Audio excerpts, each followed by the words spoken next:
wabona ari yakuru ajya kuri kamera agasobanura iby'ubutunzi bw'uretse uriya ariko ari yakuru nawe iyo bamubajije ibyo bintu ararakara nka murumuna we waya na Mutesi Jolly baramubajije akavuga ngo that is nonsense. Dumba none why you ask? Ariko sha erega tuba twigize ibigo rye ariko tuba twararabutse. Okay munyibwirire kubera iki mubaza iyo bakura amafaranga kubera batubesha ngo naba influencer ngo tugomba kubarebera he ntese aba influencer none se ba influencer barakora iki erega Kenzo nawe uri muri soundinga ari umurundi oya ndi muzimbabwe uri muri soundinga nk'umuntu utazi ubwenge ubwenge ndafite ndakubwira iki uravuga ibi ndumva nkubwire ari yakuru n'umukinyi wa film ntiyakinye filme ntuzi filme yakinye mbwira yakinye ihe film uvuga izina ryayo ko nifite akabazo ngora nkabanza nkababaza reka tumve Kenzo ashaka kugira ubwenge Kenzo mbwire filme ari yakuru yakinye reka nicecekera gusa ubwo mugize ya filme byo byihorere mwana reka mbibarize Kenzo ryama byihorere ariko Bad Beach yagarutse umva ikintu ndaje Bad Beach yagarutse akomeze story ibyo narabyanze naravuze nta muntu uzabivuga nta muntu uzabivuga nduma nkiri muzima umva ikintu mbaza abantu mujye mukoresha amazi muri toilette mu bigenza gute ku kazi nike za cyane kare ngo ngiye biki ya kare ku kazi nike za cyane mwihesha amazi mute use your mind ko wanyatatse wana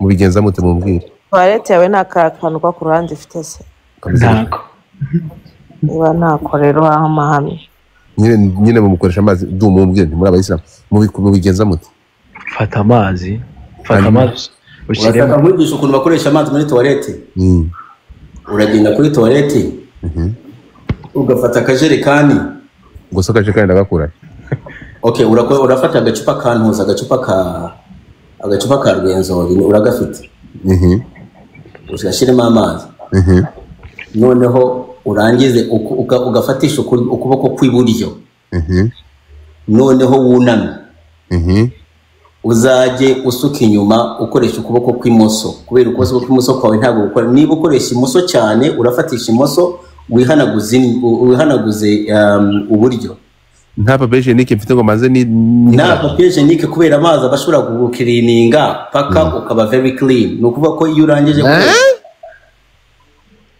urimo urasoundinga nk'igikobwa cyitwa Zekidimana Zekidi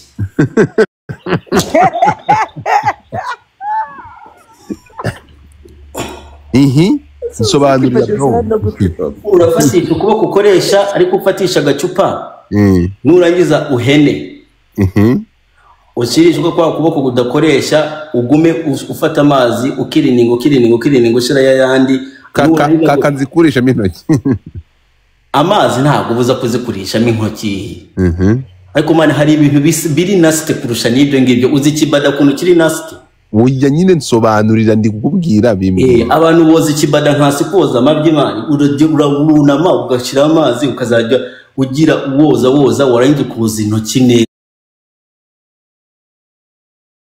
neza bien ukakura inzara ukaba yuri clean papier hygienique by the way abantu bakoresha toilet paper ntabwo buri clean ndi kukumva ni kuvuga ko ugomba gukoresha amazi thoroughly ugakurayo buri kintu cyose kirimo indani wasizemo ukagenda uri clean njyewe njye mvuga uzi ko abakobwa baba bashaka kubaha head badakoresha amazi mwumuza haka abakobwa ndabareba nk'abibwira mwanza ngahungu barikunda ngo uzi ko umuhungu ashaka kumuha head ngo kandi niki mubanze mwozi umukobwa ndi kumwe nawe uragiye hariya ugiye uranyara sinumvishe to amazi arimo aragira uvuyeyo uraje ngo sheri ngo nanjye ndashaka head yo head ndayiguha gute turuko bisa Bad Beach ya ntabwo aragaruka Bad Beach wanje urabona ukuntu ureba ko ari yakuru tumuhaye agahenge ari yakuru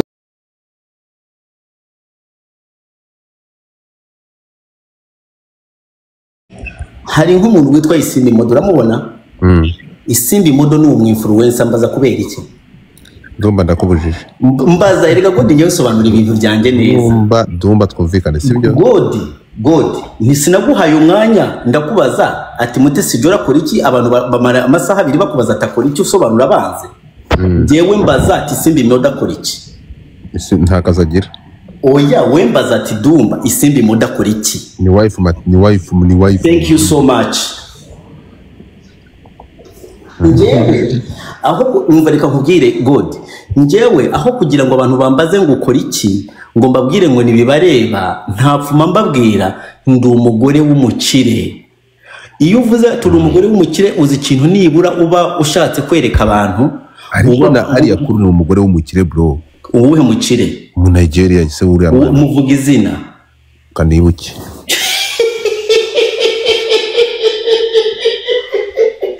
Godfather reka ndangize byo nari ndimo ndavuga. Ni ukuvuga ko Isimbi Modo iyo avuze ati ni umugore w'umukire turabanza tukagenda tukagenzura uwo mukire tugasanga amafaranga arayafite. Twarangiza tukavuga toke kuba umugore w'umukire bimaze iki? Nibura muri society y'abanyarwanda harimo divorce ushobora gupromotinga ko n'abakobwa batoya bashobora kurongorwa, which is enough to the society ubu contributing aho umugore w'umukire. At least uba wereka abana batoya ko bashobora kubaka ingo. Isimbi reka nze nkubwize ikintu Isimbi Modo akereka society, akereka abana batoya, ariko wowe nta mugabo ufite ushobora kwereka uri ku meza ngo ni umugabo nguyu. Isimbi Modo hejuru cyane. Isimbi Modo damu ni n'umwana mwiza by the way, tureke nibyo ngibyo. Ni umwana mwiza. Isimbi Modo afite ikintu ashobora kubwira abanyarwanda, ariko ari yakuru n'icyo ashobora kubwira abanyarwanda. Urakumva? None se yavuze do. Uko niko dukura tuza hano tukahita tuvuga abantu tukahita tuvuga n'ibyaha. Mubaze ikintu kimwe. Do. Ubusa bwa Isimbi turabuza ariko bwa ari yakuru ntabwo atoze. Uvuze ubusa. Thank you so much. Ariko abarundi ubu batwaraye. Oya. Na uvuze ubusa Kenzo. Nta ibyo bihuriye. Nta hantu natwe bihuriye vraiment. Reka nishashekere. Nta na gato nta hantu bihuriye. Cyo kurapano yawe ibaho ibintu byose God. Nicyo cyo naje kubona. So nta hantu bihuriye Kenzo, nta na hatoya kabisa. Yaza kuba mu Rwanda nawe yari kuba bari kubimutambukana. Oya, nta hantu bihuriye kuba mbaze vraiment. Erega ekona ko ni director gusharinga ubusa bw'umuntu. Ubwo se uretse gato. Director gusharinga ubusa bw'umuntu. Ikintu kimwe Kenzo. Kwaruko ntuzamwe ngo njya muvuga ngo njya mu promotinga nanavugiye ko ngo ameze neza ariko nameze neza kurusha uko yari ameze. Shizo umugabo wa ari yakuru. Urumva yarakaye ngo naraye ngo muvuze ngo mvuga ko ari yakuru yakiza akamwanga. Ariko nibagirwa kuvuga ko Shizo ko muri iyi minsi ameze neza cyane afite n'umugore mwiza kurusha Sije. Shizo n'ubu Afropat? Nuko zaduza bamusaka namusaka. Utize si umugabo wa ari yakuru? Mbabaje. What do you mean? Reka tsintangiye Shizo ntawe nabashaka kumutangira hano mbabaye. Ese Shizo si umugabo ntiyari umugabo wa ari yakuru? God boyfriend nawe yari boyfriend ntabwo ari umugabo. Reka Shizo simuvuge kubera umugore we banarabuza tumunsi nabuze Shizo ngo umugore yaraye ari iminsi 6. Siya hano yongeye. Ntabwo nshaka kongera kuvuga Shizo. Rest in peace my friend.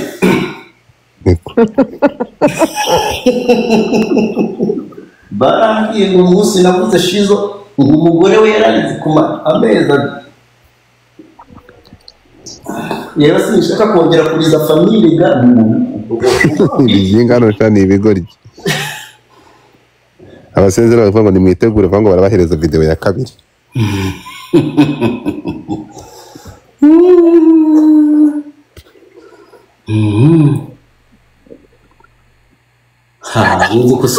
Nzi ko so yindi bora. Ndi kuri ntuzi. Ndi kuri Facebook. Golf hari ibintu turiko turabona muri kamera. Ndabona ko ari kunyereka kuri Facebook. Oh, okay. Isimbi we na husband we bari muri business ya betting ifite web yitwa Winners. uwo nawe akaba akubwiye isimbi icyo akora ku mugaragaro biba biharerega Jewe ikintu kimwe aba bakobwa bafite na kampani ya logistics aramazi ariko se abagore n'abagirana erega icyo nicyo cyiza Mba kubwira ikintu kimwe Dumba sibyo ko umuntu afite icyo akora baba bafite icyo babivugaho ariko wowe tugushake tukubaze ututuke Dumba reka nkubwire turi kumwe uyu mukobwa nuko ntabwo ngiye mashaka impaka urimo kunyumva mu bintu bidafite ikintu binyinjiriza kurondogora ibyo bibore ntabwo biza kuvana hiriya Interstellar buze umuntu yikuraho urukumva byaruta nkavugana n'umuntu uri buze kuvanaho Galaxy mwara hejuru banzo ushaka abashaka Galaxy mubwire ibyo isimbi mudakora mu isimbi modo ni igiki nuwahe ako niki dore ko ugiye utinye kuvuga ngo akora iki kubera uzi ko tuza kubivuga ntega amatwi kuba niba uretse gato byonyine kwanza kanze nkubwira ikintu kimwe Dumba turi kumwe nka first of all reka tuvuge bana nkanuza tuvuge nka Mutesi Jolly sibyo n'umuntu wisanze muri media kuko afite iyo profile yatumye yisangamo ni Miss Rwanda turi kumwe yabaye umujaje muri Miss Rwanda urukunyumva yabaye umujaje muri Miss East Africa urukunyumva God uretse gato na Interstellar irimo uretse gato Interstellar irimo bakuremo Interstellar ntawayikuramo bayikuremo bande abanyarwandakazi mwakuremo God Interstellar bro ntago nta muntu ufite ntekereza ko ari wabikora barahayara abakiri hano yirungariye bro no challenging abantu bakagira umuntu yikuramo Dumba ndagusariutinga mucoma yaraje aho God gukomeza kuvuga ibyo Mutesi Jolly akora no kumukuriramo Interstellar muhitemo kimwe ntega amatwi ntibishoboka unyumve neza cyane Dumba mukuremo Interstellar sinshaka gukomeza ndabanda kwinginza uretse gato ikintu mukuremo Interstellar manzi unyumve hano ngaho komeza uri kunyumva uyu mwana kwisanga muri media cyangwa hari ibintu bashobora kumuvugaho urimo kunyumva ni ibintu bimakinga sense afite iyo profile kuko afite aho ayikomora siko bimeze none ndamutse nkubajije siko bimeze nko isimbi modo ubundi yaje yavumbutse ko yavumbutse nka ya migezi yavumbukaga imvura yaguye so uwo muntu rero utanga umuntu abantu nk'abo ngabo baza bagatanga umuntu nk'ubufaranga mukirirwa mubazanga mukabazana bakoze iki kwanza so sometimes umuntu aravumbuka iriya ngo nabakobwa ngo baje ngo ni Kigali Boss Babes ibyo ni biki si wowe na Dekati mwabazanye urukumva rero uretse gato wajya kumva ibyo bintu nk'ibyo ngibyo abantu baraje from nowhere turi kumwe mumbwire filime ya Ari yakuri yakinnye mu Rwanda tumye bamushyira hariya ngo ubirwa ibintu abantu baraza uretse gato umuntu yifite ibibazo byo mu mutwe wera kambivuge gutyo abantu baraje hariya atanze ubufaranga abantu biri bamuvuga ko yafashe ubudolari 500 bahaye abantu umva abanyarwanda bakabarangarira uretse gato kambabaza abo bayisimbi modo abo ba Ari yakuri batandukaniye n'undi mubyeyi cyangwa n'undi muntu uri hariya utuye Kacyiru urimo kunyumva ucuruza imyenda muri chic cyangwa ufite ibindi bintu akora ko bakirirwa ko tuzi abantu bafite n'amazina bafite amazina batirirwa muri ibi bintu bavuga rero tukabona abantu birwara ibibazo bifite indwara zabo zo mu mutwe bakeneye attention seeker bifite ibyo bibazo bafite ibibazo byo cyangwa bifite irungu badafite abantu simbizi uko nabyita kankubwire rero God icyo kibazo ufite urakibona uravuze icyo kibazo ufite uracyumva gute ikibazo ufite cyo kuba nyine badafite ufite uri murashaka foundation yabo ni iki ku buryo ko tubavuga ubundi bavuye he ni bantu ki bavuye he ni iki ba basing aho kugira ngo dutangire kubavuga icyo kibazo rero ufite nakibajije isimbi modo uzi ukuntu yambwiye ngo Duma ngo ngewe nakuze nshaka ko hasha byari byaranze you see noneho bagafata ubudolari 200 300 isimbi ntundakarire nuko wambwiye ngo rega ngo twese gorega Duma ngo nawe ngo ukunda kumenyekana ngo natwe twese niko tuba tumeze ariko uko niko kwari ukuri ibi bintu rero bigagira urukunyumva kubera reka nkubwire Godfather ikibazo cyawe nshobora kugisubiza gutyo sibyo ako kantu katarimo ndashaka kukubwira ko na Miss Naomi yabaye Miss na Miss Dorian yabaye Miss ariko kubera icyo batagaruka mu itangazamakuru nka ryo rukunabamo ndakubwira kubera impamvu icyo abandi bamisi babaye abamisi bari hano abamisi bose bari kuri ntuza kubera iki badasikinga attention nk'iya Jolly kubera icyo ari Jolly uza akaba ari mu bamisi akazajya yishyira hariya agafotora amafoto ye n'uza akagira iki reka gatubabariza n'abariya nabo bafite ishingiro twese tuba dushaka hiti na isi modo niyo nzira cyamo oya iyo hiti reka nze kubwira se mwange kumufollowinga mu followingira iki se niba nta kintu afite nta foundation afite ntaki kubera icyo afite following aha rero niho mba nkondana urimo kunyumva ugasanga umuntu wari aho ngaho ngo arashaka hiti siko bimeze akagongana na mushiki kuko njye nshaka nk'intambara ya Isimbi Modo na Isimbi uyu nguyu Aria Kuru turi kumwe ikibaza ikintu nka Isimbi Modo uburyo bwose Isimbi Modo yamenyekanamo ashobora kumenyekana probably Duma mu postinze nka Slay nk'ukuntu ba Kigali reka ndagize ariko nk'umuntu ufite umugabo we w'umwinvestor ashobora gukoresha iryo zina n'ubwo bwamamare yabonye kugira ngo babeho business bamamaza nukuvuga ko ibintu bya Isimbi Modo byose ushobora kubidefendinga nta kintu hadefendinga kanze gusobanurira ikintu abafite ubwenge barabyumva uretse gato manza wumva ikintu kimwe siko bimeze ngaho ibaze siko bimeze umuntu ariko simbi reka gusubiramo ijambo siko bimeze vuga urabizi ko ibintu nabikunda ngaho mbabarira so kuba ufite amafaranga cyangwa abashije kubona ubwo bufaranga ngiye mbwita ubufaranga kuko amafaranga mbabarira amafaranga ntabwo ari amafaranga n'udufaranga ni amafaranga bro amafaranga y'umugabo wa Isimbi Modo arimo arubaka ibitaro mu Rwanda bitari byarangiye bizaza bijyamo abantu hafi 20 ariko se kuruva kutekereza ko ntabwo ushobora kwita amafaranga yubaka ibitaro ubufaranga ndi kukubaza utekereza kuri kumbwira Isimbi Modo nk'umuntu numva oye ntabwo ari umuntu numva bro nta umuntu barishye umuntu nzi kubera njyewe se mwumva ntamuzi uramuzi ndabizi ko muzi sawa turi kumwe none se bibaza ko namwise umuntu mwiza gusa ntabwo tuje kuvuga impande mbi z'abantu ndi kukubwira uretse ngiye kwicara hano ntangire kuvuga ukuntu njyewe reka nze kubwira ikintu nkunda uriya mudamu sibyo ntabwo agira umutima mubi bro thank you so much no kuganira unyumve ariko nkapfa nawe ikintu kimwe turi kumwe tumba hari urwego wakagezeho urukumva ibintu byo gutwika ukabivamo ariko ibintu byo gutwika iyo umuntu amaze kubyinjiramo bimeze nk'uburozi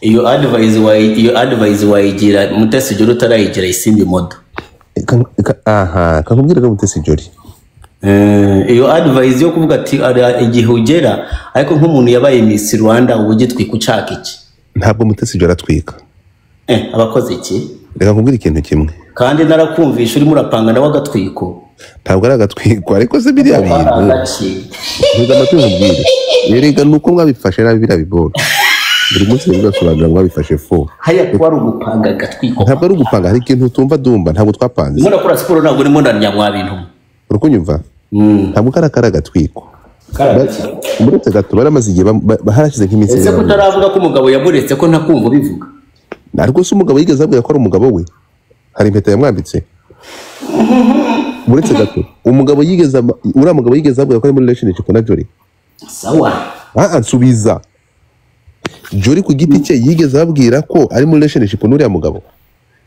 Mutamba muretse gato abantu barabifashe babishyira hari uyu Mutamba araza kubimfasha Mutamba ufite icyo bivugaho cyangwa nikomereza nivugire ndi kukubaza niseka ibi bintu ni ikibazo gikomeye urukunyumva ndumva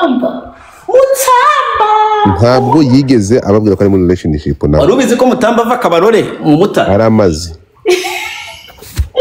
urimo kunyumva aramaze so ikintu kimwe urukunyumva nubwo aba bakobwa basikinga attention nabo mbizi turi kumwe ntabwo ikosa nashobora gukora ni ringiri dumba sinafata umukobwa ntafunguye amaguru ngo mwite ndaya ntabwo nshobora cyangwa mubwire ngo acuruza umubiri ntarareba igitsina cye ntabwo ari byo sinshobora kubikora I cannot.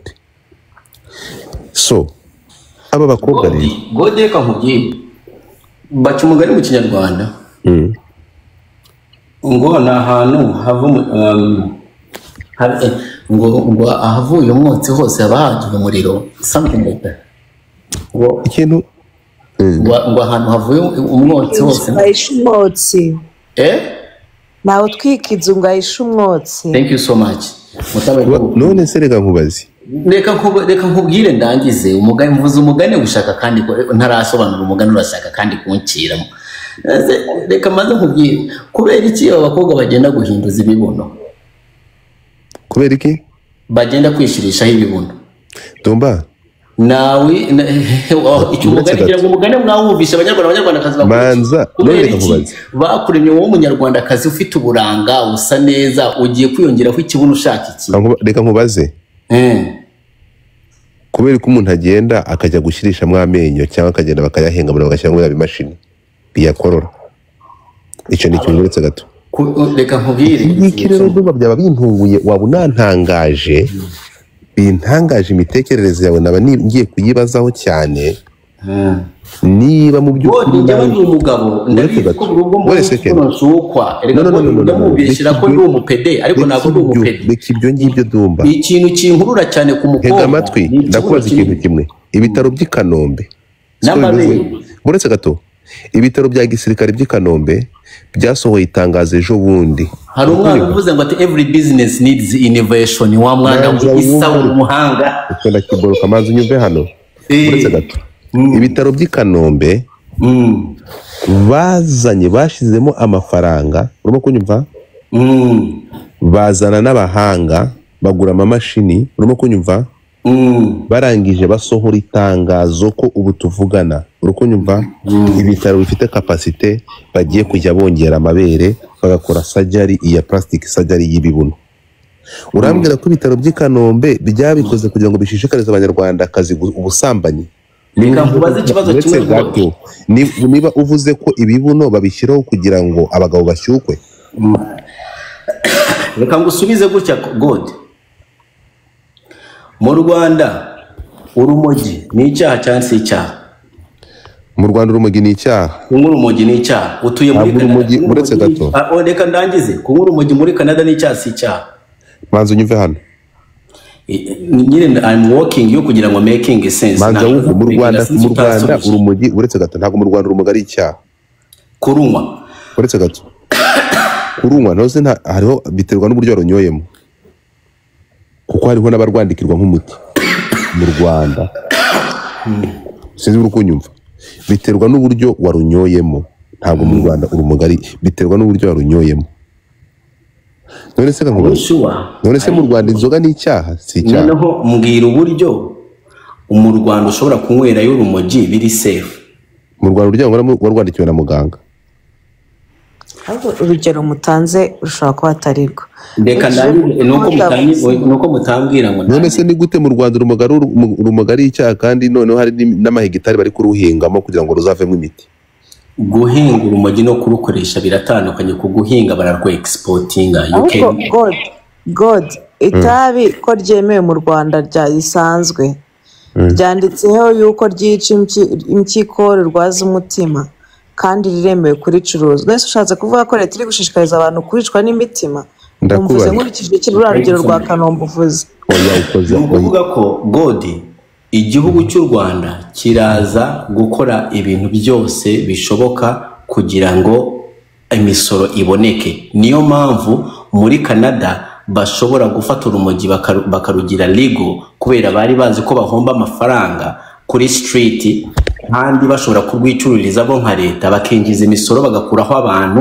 bakanarukontrolinga ni ukuvuga ko njyewe mbaye ndi mu Rwanda mbona abakobwa benshi b'abanyarwandakazi bagenda gukora plastic surgery kubera iki mu bitaro njyewe ntabishiraho bakazajya babikorera mu Rwanda aho gutega indege. ariko ndagambazi buretse hari ubu ngubu ibi ngibi byose turi kubivuga kugira ngo tuvuge ngo kuri bara bakobwa baragakubita bishobora no kubyikorera baguhe intasera tuvuge ku ntambara yo muri Kongo none se batangiye intasera bakora ko twongera kubivuga batangiye intasera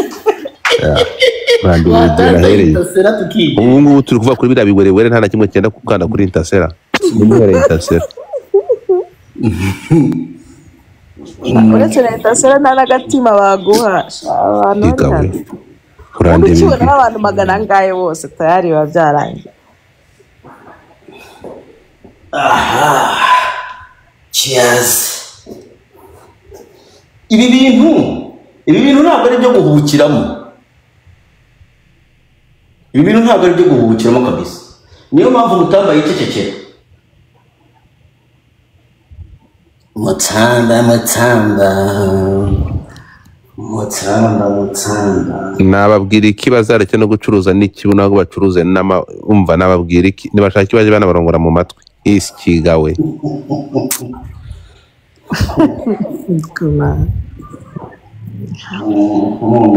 ubu urambwiye ngo Godfather ubu tugiye gushishikara uburyo bakoresha ibibuno ubu nanjye uzi wari kumpa umupuri nkawutanga narangiza ngo bakiriye ziriya nzu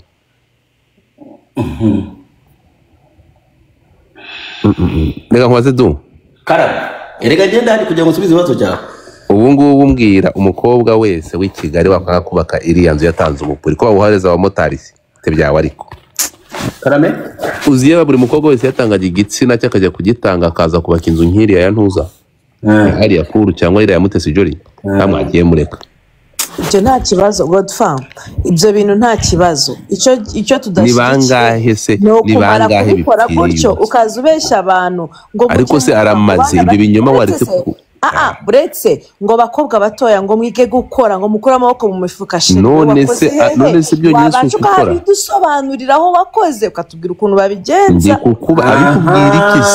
abikubwira iki none se kuki uza gushuka abandi bana ariko se ashukanje ndi kubaza bashutse bande ko ari uko muhera mbwira uretse gato mbwira ahantu wigeze ubona Mutesi Jolly muri interview ari gushishikariza abana b'abakobwa ngo nimukure amaboko mu mufuka ibi bintu muragenda uretse gato tega amatwi kankubaza ikintu kimwe ibi bintu bijya bintangaza turi kumwe aho ngaho uzi ukuntu ibyo mbibona abantu mujya mugenda mukavuga ngo bari abakobwa mugatangira kubinjirira ngo mubeshya abakobwa reka mbabwire ikintu kimwe iyo nama utahawe na nyoko na sko ukumva ko uzajya kuyihabwa n'umuntu utizeye gufata inama ni agahato uretse gato wakize mu byawe ntuze gutanga inama amatwi izo nama se azigushyizemo ku gahato ni ndaguye ngo uzumve none se erega ntabwo social media tugana abantu bafite ubwenge kubaza afata ibyo biganiro yakoze reka nkubwire ikintu kimwe uretse gato umva mwinyiba ibyo biganiro arabifata akabipakira gutegereza ngo usubize nari ibyo biganiro arabirikodinga akamaze akabipakira akabizana ku muryango wawe ngo byumve ku gahato tafaka ibi bintu uzana nta hantu bitandukaniye nk'aba bantu bafata bazana kuri pano para kuri Twitter urimo kunyumva bakajoininga space za Godfather barangiza bakajya gukomporinga ngo Godfather ngo bayobozi igitugu mubarira unyumvire du cyafashe internet yacyo gifata telefone yacyo gifata umwanya wacyo gifata account yacyo kiranjoininga araza ndamumoderatinga yarangiza akagenda yabyimbye ngo namuyoboje igitugu ngo bajye bavuga ngo bakobwa mwige kunyonga namwe amafaranga bayabona uretse gatava ku icyo ni igicucu genda umwiranye kanyonga noneho dumba mbabarira inyumvire umuntu afashe internet ye agiye gushaka ikiganiro cyakozwe na Ariya Kuru icyakozwe na n'undi wari we wese urimo kunyumva arangije arajya aragifasha aracyumvisha cyose arangije oya niba ikiganiro reba ibiganiro byose binyura baprodinga ku munsi icyo ngicyo nibona kitakwenteresa ukaba ubona kubera iki mutajya mujya ku bya Pastor Claude ngo muvuge ngo ntabwo bimataringa kubera ko ureba icya Mutesi Jolly uyu munsi ejo ukongera ukajya kukimurebamo hanyuma ukabigira inkuru y'umwaka. Abazungu baca umugani ngo sex sells. Ndi kukubaza Dumba, ahangaha uretse gato tujye tubona abantu bava i Burayi bose, abantu baba diaspora ntabwo bajya kurera amateleviziyo ngo batange verisiyo zimeze kimwe. Niko bimeze. Kubera iki nk'umu diaspora uzi realite uyireba ugahita upasinga ukabireka. So ibi bintu abantu bandastandinge kutinjira mu buzima bw'abandi no kujya kureba ibyo umuntu yambariyeho. Kandi ari influencer. Ndakubaza Dumba, umuntu influencinga undi ryari mu biki? Umuntu influencinga undi ryari mu biki? Umuntu influencinga undi mu bintu byiza. Ryari umuntu ntabwo urabona abantu baba barimo baza gutanga ubuhamya ukuntu babonye amafaranga, abakiri ba Bill Gates dushaka gusoma ibitabo byabo. Rero ushobora gusoma mu gitondo ugasanga Isinde Modo nawe yanditse igitabo. So noneho cyangwa ugasanga Aria Kuru yanditse igitabo, cyangwa ugasanga Mutesi Jolly yanditse igitabo. Nacyandika rero siko bimeze. Dufatira urugero ku buzima bwa Oprah Winfrey, siko bimeze. Uyu mudamu ujya kureba urugendo rw'ubuzima bwe kuko abitubwira nk'ibyanditswe kuko yabyanditse n'ibyagiye atanga testimony. First of all reka maze nkubwire, hari nk'umuntu katuvuge nka Kate Bashabe. Kate Bashabe ntabwo ashobora kuba afite inzu ariko atigeze yamamaza, atigeze abigira ibintu bya danje, atigeze abizana. Urumva aho ngaho urumva ko ufite ikibazo, urumva ko aba ari umufana kubera ko atigeze abizana. Kate Bashabe yamamaje inzu ye? Ntabwo yayamamaje cyane kurusha n'abandi bose ahubwo. Uretse gato ntabwo yayamamaje. Kate Bashabe nawe mushize kwa ba Alias Kuru. Ntabwo yayamamaje ahubwo we ntabwo yamamaje. Nawe mushize kwa ba Alias Kuru. Ntabwo yamamaje inzu. Yamamaje inzu, yamamaza n'ibiri mu nzu.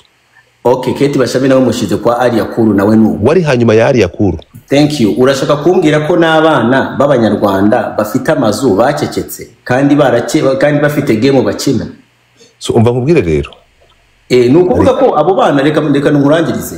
Nukuvuga ko abo bana bo baramenye ko abantu bazababaza aho ayo mazu bayakuye badafite ibisubizo, baricecekera babikora loki. Ariko wowe ubonye inzu uhise wohereza Godfather ngo iyo nyinzu. Ntabwo nkwemerera. Ugamba iki uretse gato Dumba kubera ko abantu badahita. Iyo minsi abakobwa bafite abana nitwo tugomba kubaha, kozi ndakubaza aho muri body count 500 umuntu atarabyara wowe ni ibiki? Bagongana body count 500 harimo izawe zingahe? Ndakubwira aba bana b'i Kigali nta n'umwe ufite muri iyo body count ubajajinga hariya urimo kuki batabari isugi ari amasugi.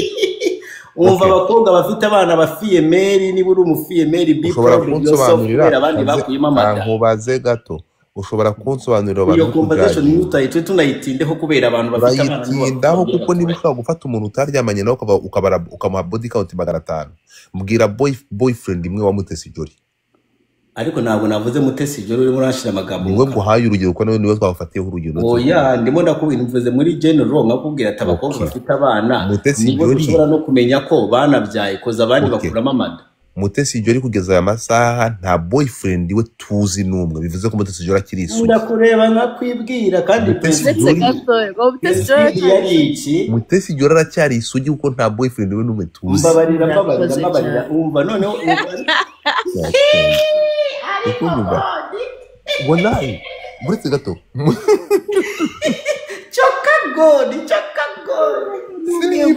aha udesinze kwisura no uburinze kwisura nanjye ndabonye bafiye Mary ingewe umva God none wanjye nahise bona nuko njishobora kurongora igikorwa kidafite umwana gifite imyaka 25 ndatwara ikintu cyakuyemo abana 10 abakuramo gute se bakuyemo reka mbabarira no nakubajije mbwira boyfriend n'abakobwa reka mbabwire rero mwabakobwa mwe n'abakobwa mwirinze neza mumeze neza mutasambanye ukaba ufite imyaka 28 bakobwa bagenzi banyu barabasebeje ndakubajije mbwira Dumba ubona amakuru mbwira umugabo umwe wigeze gusukana na Mutesi Jolly uzi. Mutesi Jolly ni isugi bro.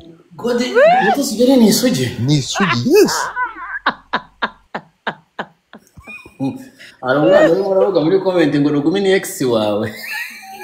None se reka nkubaze, ndakubaza uretse gato, Rugumi nyereka message imwe Rugumi avuga ko akundana na Mutesi Jolly.